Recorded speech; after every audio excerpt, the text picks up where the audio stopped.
What's up, YouTube? It's me again, and welcome back to my first annual Halloween special, where this month of October, all my reviews are going to be nothing but horror genre movies. And this one, I'm going to review VHS Halloween. Yes, I know I'm a little bit late, but don't worry about that. I'm going to give you my thoughts on it. And this is the 8th installment of the VHS franchise, which came out in, I believe, 2012 or 2013. And let me tell you, those first three movies, I think, set the tone for this franchise to keep continuing. They are all good in their own way. It's an enjoyable franchise, and this is a franchise about a certain specific, let's say, found footage, but throughout the movie, it's giving you little short horror stories, and they do it all in their own way. And in this one, this is like a theme of Halloween. They had other themes from the previous ones, like one was like a UFO alien theme, and now this is a Halloween theme. And it's interesting to see that they were, able to do this at this late in the game. Like, wow, 8 years later, they finally doing a Halloween special of VHS, and people love these movies. Of course they do. If they didn't, we wouldn't have gotten the eighth movie in this. And this was by far was one of the better ones between, let's say, 4 through this one. 1, 2, and 3 are I feel like they're goated in stand. Between 4 and this one, this is up there. This is one of the better ones for sure.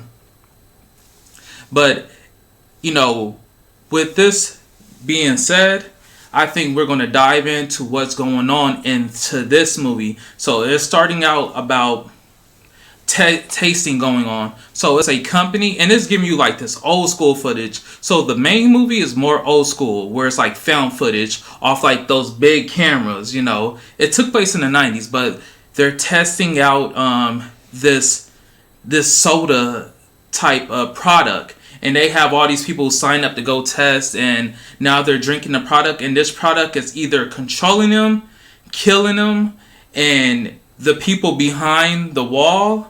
When you in the interrogation room, how they have the glass mirror where it mirrors you and you can't see who's behind it. So they're talking to them like, all right, taste it. So they're tasting it, and different events are happening. This is the main movie.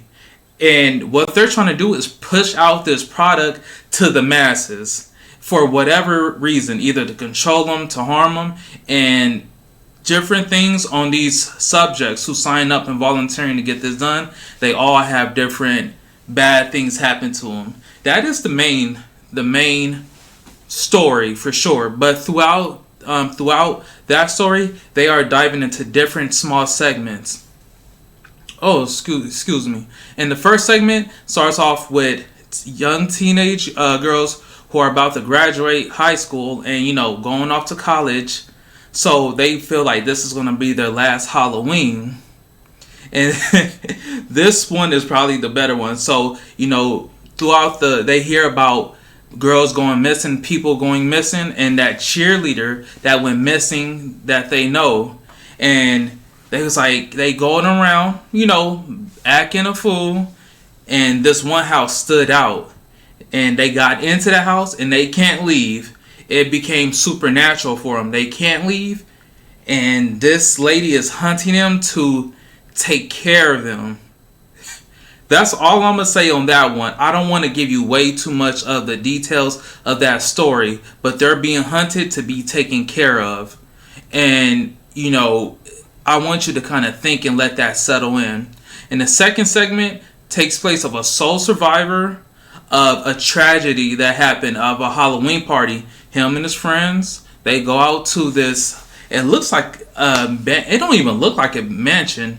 What it looked like a cathedral sort of. That's what the vibe was getting me.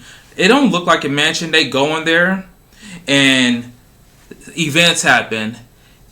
They're doing a tour. He's like, this is not supposed to be here. And they like, oh, they clowning around. They think he, messing with them. But he's really not. And they mess with the item and things go wrong. And he's the only survivor out of it.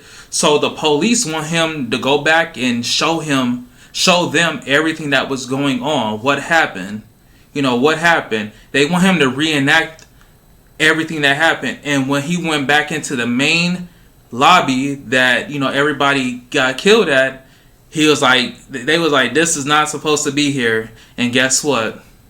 Stuff happens again. That's in the second one. And I'm trying not to give you all the details. I want you to see it for yourself.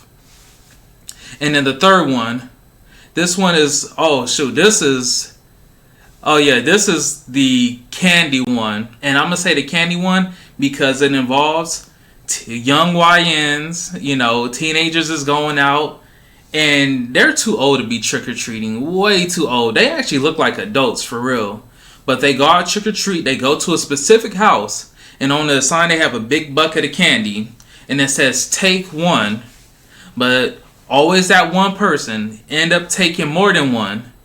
And they get sucked into the candy. The candy boat sucks them into like a different location. Different atmosphere or whatever you want to call it. I think it's a location though for sure. And as they get sucked in, horror events start to happen, but in a fun way. It's crazy to even say that, but it's in a fun way where their killings are like, oh shoot, and what they get made out of really trips you out. And in the beginning, when somebody, I'm trying not to give it to y'all. I'm gonna say anyway, but when somebody eats a candy, you'll see. You'll be highly disgusted. But that was interesting of what they did with that one. That one might be one of people's favorites. Kuchiku, the first segment, and the third segment with the candy. The fourth segment was very disturbing. This one is about children. There's a serial killer. This one is about serial killer on the loose. And this one is about children going to this printer store to get like recorded and IDs taken for their protection. And as they're doing this, kids go missing. And this one was very unsettling because it involves young children. And I think they did a good job at presenting this because it was supposed to make you uneasy. And they did a good job. You kind of had people, you would want to skip this segment. It made you feel real unease, but whoever directed it and what they did was a good job. And it was a plot twist to it. And it's just like, oh my goodness. It was a plot twist in there. And yeah, that one really, it wasn't a fun segment. And I liked it as far as like they did a good job because they made me very unsettled. And I'm like, I don't want to watch that one again. So, yes, that's that segment. And segment number 5 is when a father and son, they've been doing some type of horror event, like a haunted trail. Let's say a haunted trail, like a haunted house. And they've been doing it since he was a kid. But now he's all grown up. When I say grown up, a teenager, 15, 16, and he don't want to do it no more. He kind of look at his dad as a loser. The young adolescent is very rude to his father, but his father's trying to be hopeful. So they go out and he's trying to get more things to set up shop, and he's telling his dad, "This is gonna be the last one I do with you." Dad is like, "Okay, cool." But when they go out and get more things to set up shop, the dad takes a old school vinyl disc. You know what I'm talking about, them old school ones. But this vinyl disc is cursed though. And it goes back into the Evil Dead Rise. If you haven't seen the Evil Dead Rise, well, they get a vinyl and then they start messing with it. It start talking in, the demonic language and stuff like that. So this does the same thing. And when it's over, the dad, the mom, and the son's like, wait, this stuff not supposed to be happening. And basically all hell broke loose. And it brought it to their area, like whatever they set up, he's like, this not supposed to be here, that's not supposed to be here, what is that? Things start coming alive and start tearing up everybody, all the kids, all the teenagers, all the parents. And that one worked really well. And then it came full circle because it kind of turned out that all these events that were happening, the segments, they're all in the same world. And it will show you that at the end of the 5th segment. You'll see what I'm talking about. It all comes full circle. And you're like, oh shit, I didn't realize that was going to be all together. Like it all's happening on the same street pretty much. that was pretty cool to see. And my final thoughts on this, you know, with me being very satisfied at this VHS flick, I'll give this about 8.5 out of 10, because there were some that I did not enjoy at all, or I did not like, and that weren't really well put together. And I'm gonna try to figure out which one those are. But you know, I'm happy to see that they were finally able to make a Halloween special one, and I'm glad that they're continuing. I hope that later on down the road they could keep continuing.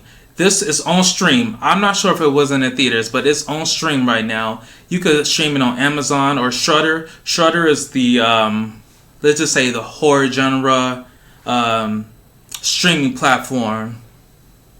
And I wish they could continue to keep doing this. I'm very happy with this franchise. And hey, you know, have you seen VHS? What is your favorite one out of all the VHS franchise movies? But what is your favorite segment? I could still go back to the segment number 1 of VHS, the first movie.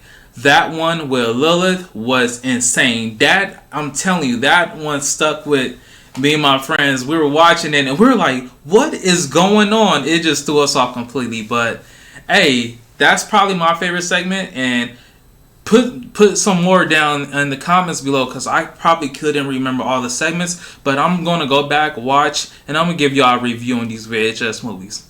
But hey, you know, I hope you like this review. And don't forget to like, comment, and subscribe. And I'll get back to you in the next one. Peace.